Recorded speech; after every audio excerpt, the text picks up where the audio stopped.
म्हणजे व्यक्तीचं महत्व कळतच असं नाही. अति परिचयात अवज्ञा भवती. अति परिचय झाला की त्याचा जावाई असावा, शास्त्रीजी दूरचा असावा. दूर जवाई देव बराबर गाव जवाई आदा. पुढचं पाठ नाही सोमनाथ. जावाई दूरचा पाहिजे आणि तोही 4-2 वर्षानं येणारा पाहिजे. मग पा सासू नाचायचीच राहते. घालीन लोटा अंगानं बांधीन करण डोळ्यानं पायीन जावायला.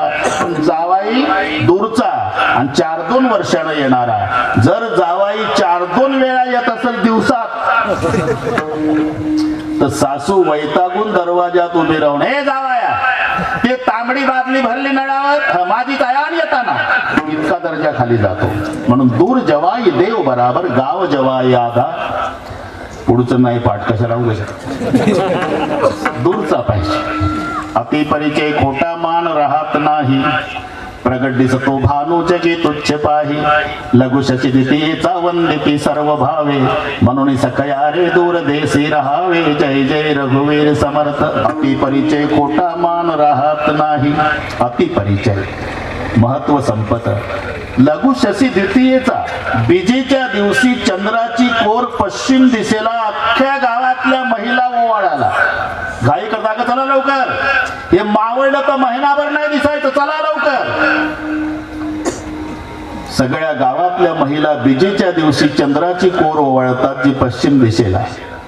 पण दररोज 6:30ला एवढा तांबडा गोळा सूर्याचा पूर्व दिशेला त्याला कोणी शालू ठोकत नाही का? हे रोजचा आहे ते महिन्याचा आहे. हा फरक लक्षात घ्या. अति परिचय खोटा मान राहत नाही. प्रगट दिसतो भानू जगी तुच्छ पाही. लघु शशिदितीयेचा वंदिती सर्व भावे. म्हणून सखया रे दूर देशी राहावे. अति परिचय. ते चंदन आपल्याला बघायला मिळत नाही अशोकराव. जे चंदन आपल्या नशिबाला आलं त्या चंदनाच्या सानिध्याच्या आराटी बोराटी काठी येड्या बाबळी जे झाडं चंदन झाली ते चंदन आपल्या नशिबाला आहे. खरं चंदन नाही. खऱ्या चंदनाची परीक्षा आहे. ते मलयागिरीवर असतं, त्याला सापाचं वेष्टन असतं आणि त्याची परीक्षा करताना 1 क्विंटल तेल उकळतं असू द्या कढईमध्ये. सोयाबीनचं घ्या, जवस घ्या, कोणतंही तुम्हाला वाटेल ते, शेंगादाण्याचं घ्या. उकळतं तेल 1 क्विंटल हात टाकला तर कातडं सोलून निघाल. त्याच्यात त्या चंदनाचा सुईच्या टोकानं 1 थेंब टाकायचा. सुईच्या टोकानं उकळत्या क्विंटल भऱ्या तेलात एका क्षणात एवढंही तेल बर्फासारखं थंडगार झालं पाहिजे. त्याचं नाव बावन चंदन.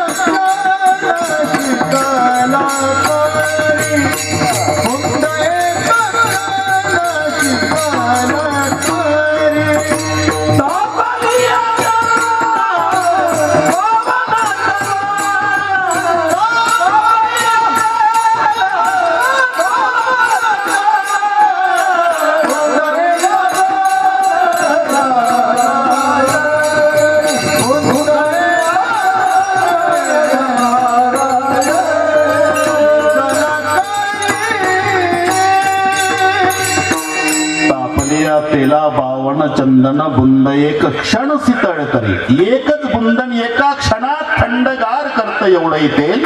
त्याला म्हणतात बावन चंदन. जे आपल्याला बघायला मिळत नाही पण त्या जंगलात राहणारी भिल्ल जमातीची म्हातारी रोज 2 टाइम त्या चंदनाच्या सरपणावर स्वयंपाक करते.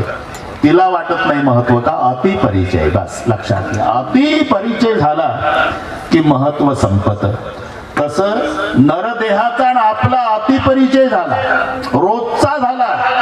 म्हणून या देहाचं महत्व आपल्याला नाही. मग महत्व कोणाला?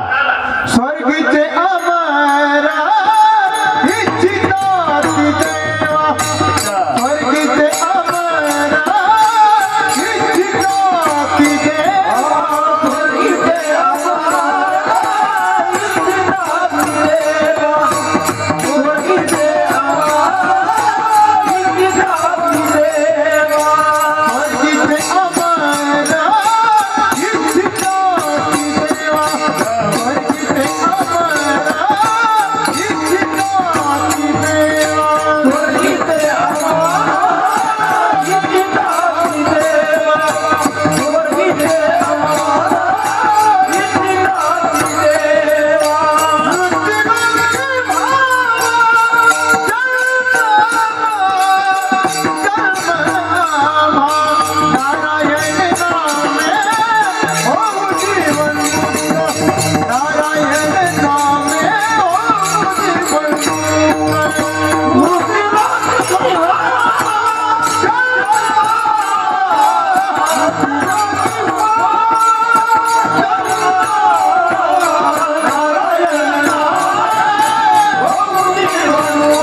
नरदेहाचं महत्व आम्हाला नाही, अतिपरिचय झाला. ज्याच्या एका श्वासाची किंमत करता येत नाही. आपण घरी गेल्यावर हिशोब करा. 21 सहस्त्र 600 दम जात है दिन रात. रात्रंदिवस मिळून आपण 21,600 श्वास टाकतो आणि घेतो. हे आपल्या लक्षात येत कोण मोजते? ते रोजच चाललंय. त्याच्यात बसल्यावर संथगती असते श्वासाची, मिनिटाला 12 चालतात. चालायला लागला की दीडपट होते, 18 वर जातंय प्रकरण. झोपला आणि घोरायला लागला की 24 वरच. दारू पिताना मांस खाताना तो काय समजला हे 30 वर जाते. बैठे 12 हिशोब करीत राहा तुम्ही. बैठे 12 चलत 18 सोती जाय 24. मध्य मास मैथुन में सास चलत है 20. बैठे 12 चलत 18 सोती जाय 24. 21,600 श्वास दिवसाला चालले आपले. 30 दिवस महिना, 12 महिन्याचं वर्ष आणि जगला तर 100 वर्षाचं आयुष्य. घरी गेल्यावर श्वासाचा हिशोब करा, मेंदू बंद पडेल. आता पुढचं सांगतो मी. 100 एकर जमीन अर्ध्या एकरात वाढा आणि मुलं बाळ नाही. 90चं म्हातारं खाली टाकलं आणि 87ची म्हातारी जवळ बसून रडती. आता कसं होणार? किती दिवसापासून म्हणत होती नाही माझ्या बहिणीचं तुमच्या भावाचं दत्तक घ्या. आता या वाड्याचं, या 100 एकराचं म्हातारं गरम डोक्याचं होतं. मेलो नाही अजून, खाली टाकलेलं म्हणतं. आण गावातली लोक बोलवून, आणि गावातली लोक बोलवून आणली. पुतण्याच्या नावानं दत्तकपत्र तयार झालं. दत्तकपत्राचं वाचन झालं आणि म्हाताऱ्याच्या हातात पेन दिला. बाबा इथं सही करा. सहीसाठी पेन टेकवला आणि बिना सहीचा म्हातारा मेला. आता माझा प्रश्न आहे, 100 एकरातलं किती एकर विकल्यावर सही पुरता एक श्वास टाकेल?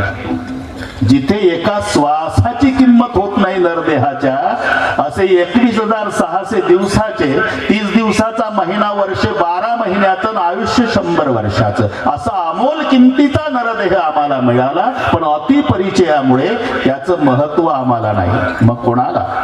स्वर्गीचे अमर गेला. आता 5-6 दिवस लागेल हा अभंग सोडवायला, इतकी मजा आहे. तरी पण थोडक्यात आता हे सगळे चेहरे लक्षात आले माझ्या. ही बरं का उजेड नुसती गर्दी नाही आहे, तेवढे दर्दी आहे. हे ऐकण्यासाठी भूमीचे मार्दव सांगे कोंबाची लवलव. नाही तर येण्यासारखी परिस्थिती आहे का? कोरोनाची भीती दाखवल्या जाते, गारठ्याचे दिवस आहे, तरी कोणी कशाला जुमानत नाही. याचं कारण परमार्थावर असणारं यांचं प्रेम आहे. नाहीतर म्हटलं असतं एखाद्यानं प्रत्येकी 100 रुपये इथं येण्याचे, त्यानं मोबाईल केला असता 200 तुलाच पाठवतो. इथं तसं नाही. हे अंतकरणापासूनच प्रेम त्यांना इथं घेऊन आलेलं आहे. थोडासा उशीर झाला सुरुवातीला, पण तरी 10ला मोकळे करतो मी तुम्हाला, काही काळजी करू नका. इथे प्रश्न असा आहे, आता ही कीर्तन ऐकणारी मंडळी आहे, आपण शाळेत आहोत. मी अभंग बोर्डावर लिहिला. स्वर्ग आणि मृत्यू हे 2 शब्द महत्वाचे या अभंगात आले. स्वर्गीचे अमर इच्छिताती देवा, मृत्यू लोकी व्हावा जन्म आम्हा. बस या लाईनवर कीर्तन झालं तरी चालेल. आता इकडे स्वर्ग लिहा, इकडे मृत्यू लिहा. जर सुविधा इथल्यापेक्षा चांगल्या असेल तर माणूस म्हणेल आहे का नाही, आमची जालन्याला राहण्याची इच्छा आहे का, तिथं सिनेमा थिएटर आहे, एसटी स्टँड आहे, रेल्वे स्टेशन आहे, रोड चांगले आहे, उड्डाण पूल आहे, चालायला साईडनं पायवाट आहे, सुविधा आहे, हे मान्य आहे. पण स्वर्ग इकडे लिहा आणि मृत्यू इकडे लिहा. आणि स्वर्गातले देव मृत्यू लोकात येण्याची इच्छा करतात. हे पटण्यासारखं आहे का? कारण स्वर्गातल्या सुविधा पहा. वाढत चाललो पण मी वायफट बोलत नाही बरं का शास्त्रीजी. स्वर्गातल्या सुविधा, तिथे अमरत्व सिंहासन आहे, अमरावती राजधानी आहे, ऐरावतासारखं वाहन आहे, उत्तम प्रतीचे घोडे बसायला आहे, एवढंच नाही, कल्पतरूचे बगीचे आहे, कामधेनूचे खिल्लार आहे, चिंतामणीच्या भूमिका आहे, अमृत प्यायला आहे, उर्वशी तिलोत्तमा रंभा मेनका आहे, नृत्यांगणा करमणुकीला. ह्या सुविधा आपण शाळेत आहोत सध्या, स्वर्गातल्या सुविधा आणि मृत्यू लोकातल्या असुविधा. आता तिथल्या सुविधा पहा. अमरत्व सिंहासन, ऐरावतासारखं वाहन, अमरावती राजधानी, कल्पतरूचे बगीचे आहे. कल्पतरू म्हणजे ज्याच्या खाली बसल्यावर कल्पना केल्यावर ती कल्पना पूर्णत्वात जाते, त्याला म्हणतात कल्पतरू. नामदेव कल्पतरू. ते दृष्टांतही माहिती आहे तुम्हाला. ते रस्त्याने जाता जाता उन्हानं तापलं, म्हणलं एखाद्या झाडा सावलीत बसावून. ते गेलं, रोडच्या काठाला सावली होती, त्या सावलीत बसलं. पण ज्या सावलीत बसलं बुंध्याला टेकून, ते झाडच कल्पतरूचं, याला कल्पनाच नाही. आणि बसल्यावर मनात म्हणतो बापरे काय गार सावली आहे, पण पाणी पाहिजे होतं म्हटल्यावर झरा लागला. हे अर्धवटच होतं, गटागटा पाणी प्यालं. म्हणलं आता पाणी झालं, पण भाकरी सोबत आणली असती तर ताट झालं. तुटून पडलं, पोटभर जेवलं. म्हणलं निदान अंतरायला काही पाहिजे होतं, तर स्प्रिंगचा पलंग आला आणि पलंगावर उडी मारून कलंडलं, उशावर डोकं टेकवलं. मग मनात म्हणतंय आलो तेव्हा तर काहीच नव्हतं. पाणी म्हटलं झरा लागला, भाकरी म्हटलं ताट आलं, अंतरायला पाहिजे म्हटलं तर पलंग आला. भूत तर नाही आलं, भूत. म्हणला भूत खाणार तर नाही, खाल्लं. याला म्हणतात कल्पतरू. कल्पतरू जे कल्पना पूर्ण करतो तो कल्पतरू. त्याचे बगीचे आहे स्वर्गात. कामधेनू, कामधेनू म्हणजे गायच आहे, पण धेनूचा अर्थ गाय होतो आणि कामचा अर्थ इच्छा. मालकाची इच्छा पूर्ण करते जी गाय, तिला म्हणतात कामधेनू. आपली गाय किती दूध देत असेल जर्सी, तरी तिला कामधेनू म्हणता येत नाही बरं का नामदेव. तरी होईल काय कामधेनू, तरी होईल काय कामधेनू, तरी होईल काय कामधेनू, तरी होईल काय बहुत दुधडाचा खाली बाईचा गाय, तरी होईल काय कामधेनू, होईल काय बहुत दुधडाची, खाली बाईचा गाय, तरी होईल काय कामधेनू, तरी होईल काय,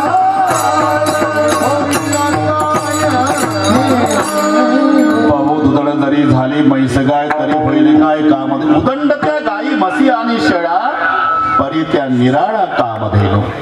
कामधेनू, कल्पतरू, चिंतामणी.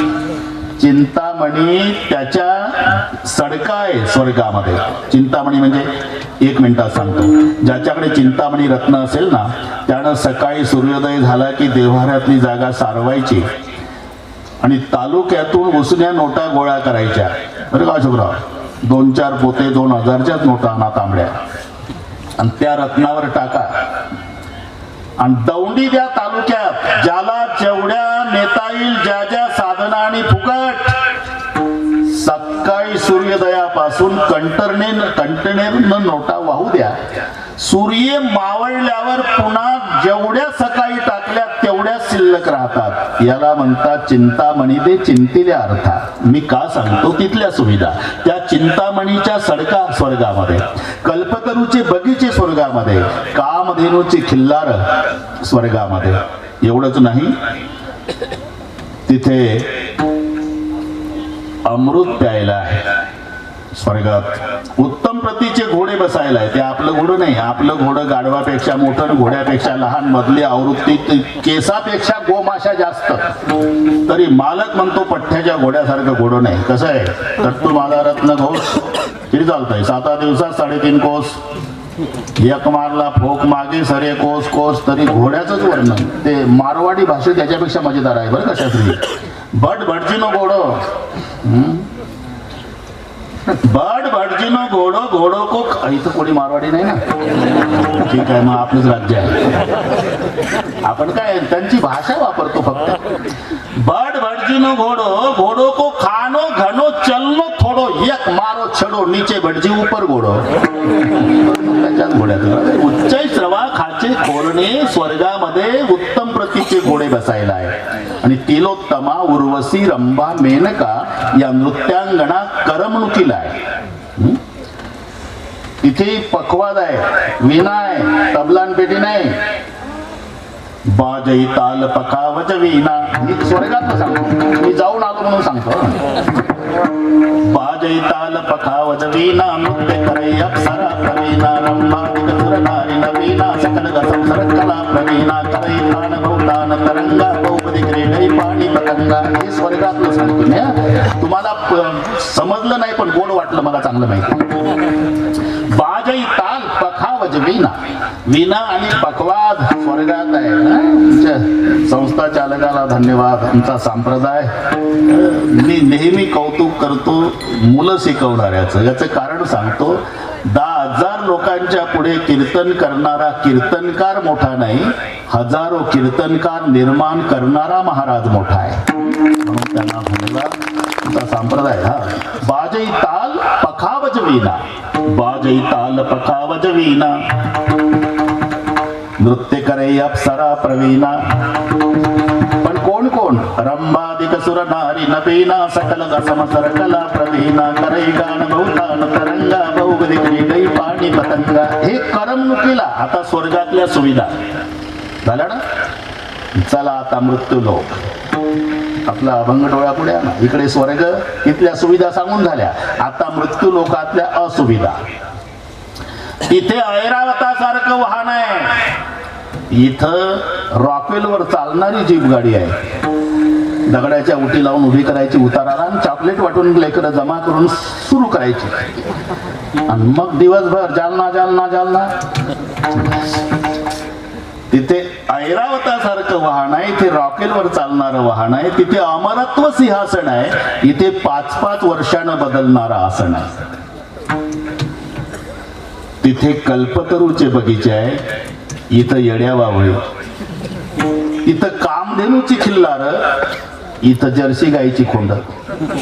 इथं चिंतामणीच्या सडका, इथं डांबरी रोडला खड्डे. नाही सांग. तिथे अमृत प्यायला आहे, इथं काही सांगण्याची गरज आहे का? अरे पण एवढ्या सुविधा जर स्वर्गात आहे आणि एवढ्या असुविधा मृत्यू लोकात आहे, तर मग तुम्ही कसं म्हणता स्वर्गीचे अमर इच्छिताती देवा, स्वर्गीचे अमर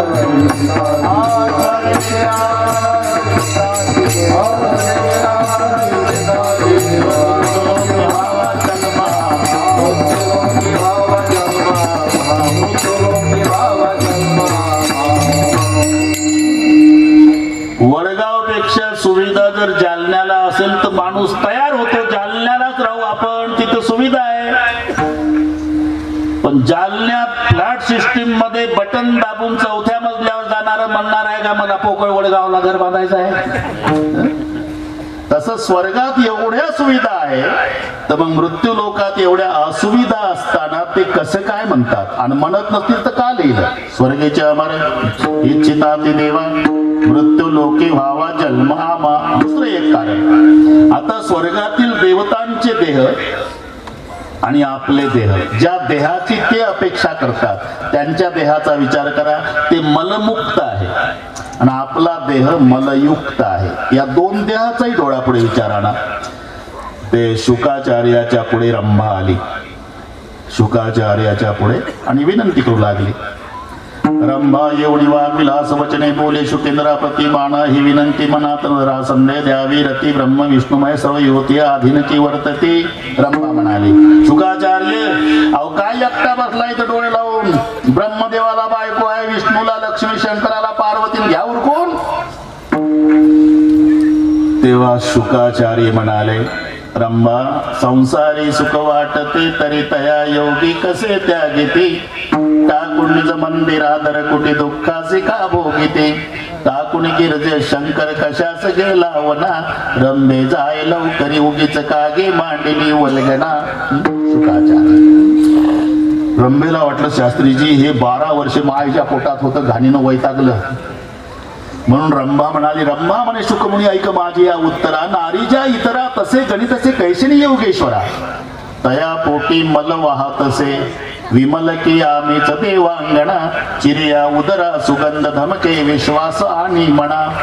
आणि जेव्हा रंभेनं आपलं पोट फाडलं, आत स्वच्छ पिंजलेला कापूस आणि सुगंध सुटला. शुकाचार्य बघू लागले. रंभेला वाटलं आता 9:30 वाजायला आलं हो म्हणते, आता मान्य आहे ना? नाही का, तुला उशीर झाला. म्हणजे मला काय माहिती तुझ्या पोटात अशी व्यवस्था आहे. पूर्वी हे न कळते मनात पुरते येतो तुझ्या उदरा. मी तुझ्या उदरी जन्म घेतला असता, तू माझी माय झाली असती, मी तुझा मुलगा झालो असतो. ऐकुणी मुनी वाक्य रंभा अत्यंत कोमाई मी दासी तुमची म्हणून या रंभा चरणांबुजी लागली. आता हे मल मुक्त देहाचे देव स्वर्गातले आणि इच्छा करतात मृत्यू लोकातल्या देहाची. आता त्या देहाचा विचार झाला, आता आपल्या बॉडीचा विचार करा.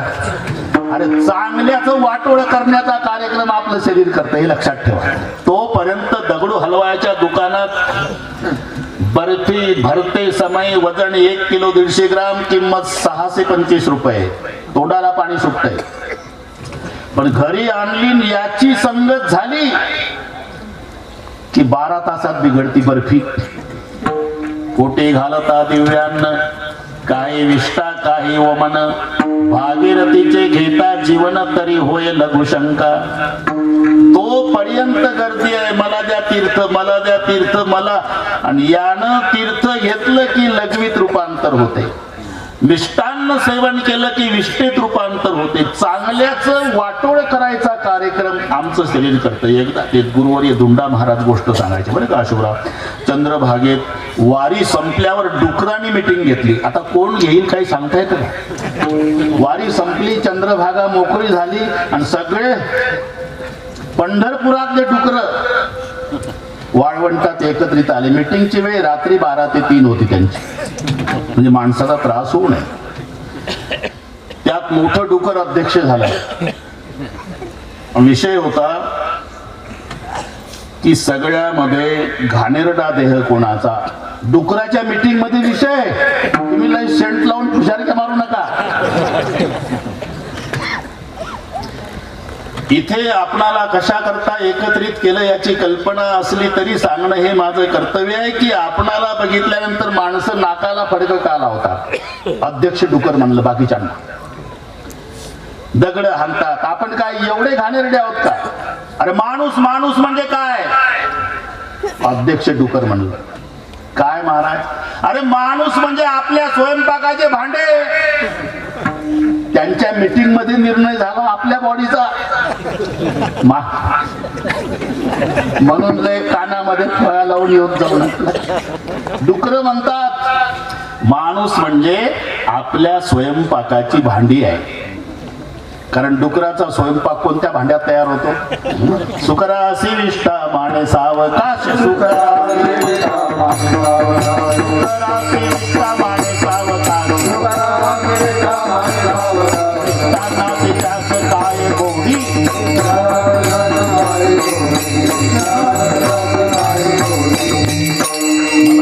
पाठ नसल्यामुळे तर बसले. सुकरासी विष्ठा बरं का नामदेवराव, सुख हो काय हो, सुखरासी विष्ठा माने सावकाश, मिष्टान्नाची प्यास काय गोडी. म्हणून त्यांच्या दृष्टीनं आपला देह माणसाच्या देहासारखा घाणेरडा देह नाही. पशु की होत पण नाही या नरका कचुना होय. जनावराचं काहीच वायाला जात नाही, माणसाचं काही उपयोगाला येत नाही. जनावरांच्या केसापासून घोंगड्या, आमच्या केसाचं काही होत नाही. जनावराच्या हाडाचं खत होतं, आमच्या हाडाचं काही होत नाही. जनावराच्या कातड्यापासून चपला मोठा जोडे, आमच्या कातड्याचं काही होत नाही. शेणानं घर सारवा स्वच्छ होतं.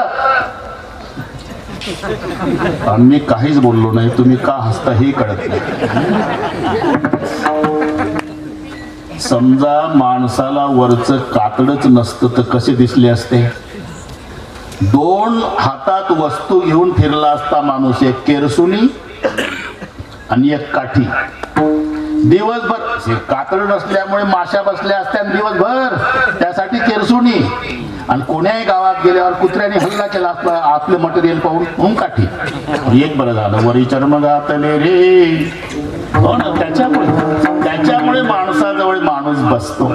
मग एवढा घाणेरडा देह माणसाचा, 3 दिवस आंघोळ करू नका तर शेजारी बसू देत नाही माणसं, इतकी घाण सुटते. एवढा घाणेरडा देह माणसाचा आणि सुगंधी देह देवतांचा. मलमुक्त देहाचे देव मलयुक्त देहाची इच्छा का करतात, आणि करत नसतील तर का म्हटलंय? मृत्यूलोकी व्हावा जन्मा. 9:30 झाले बाबा, पण तू अभंगाला धरून बोलतोय हा, वायफट नाही, आणि ते जमणारच नाही आम्हाला. एवढंच म्हणतील अशोकराव, या बोवाने काही हसवलं नाही, पुन्हा सांगू नका, अजिबात येणार नाही, पण आमची पद्धत बदलू देणार नाही. बस. विठ्ठल विठ्ठल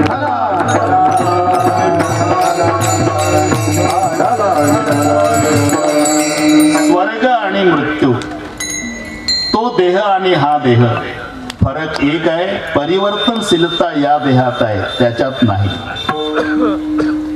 कर्म स्वातंत्र्य इथे आहे, तिथे नाही. तुम्हाला पुण्याच्या सारसबागेमध्ये जाऊन डबा खाता येतो, तयार करता येत नाही. कोणी म्हणाल का इथं 3 दगडाची चूल मांडायची, स्वयंपाक करायचा? अजिबात नाही. डबा जालन्याला तयार करा आणि मग खायला तुम्ही सारसबाग मध्ये जा.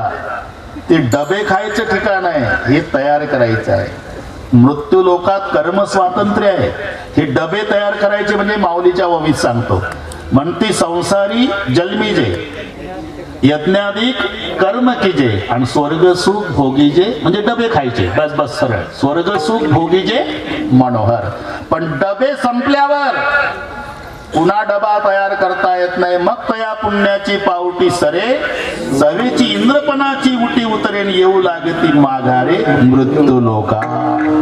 हे स्वातंत्र्य कर्माचं मृत्यू लोकात आहे, स्वर्गामध्ये कर्म स्वातंत्र्य नाही. म्हणून मृत्यू लोके व्हावा जन्म आमा, दुसरं एक कारण.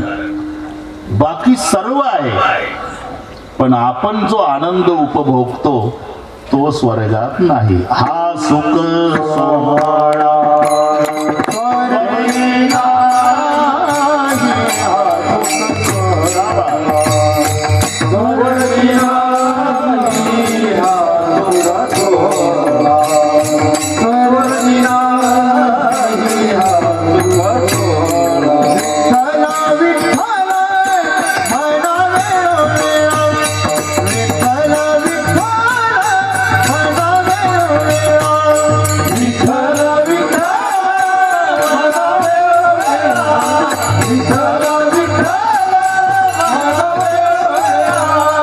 विठ्ठल विठ्ठल म्हणावे वेळा,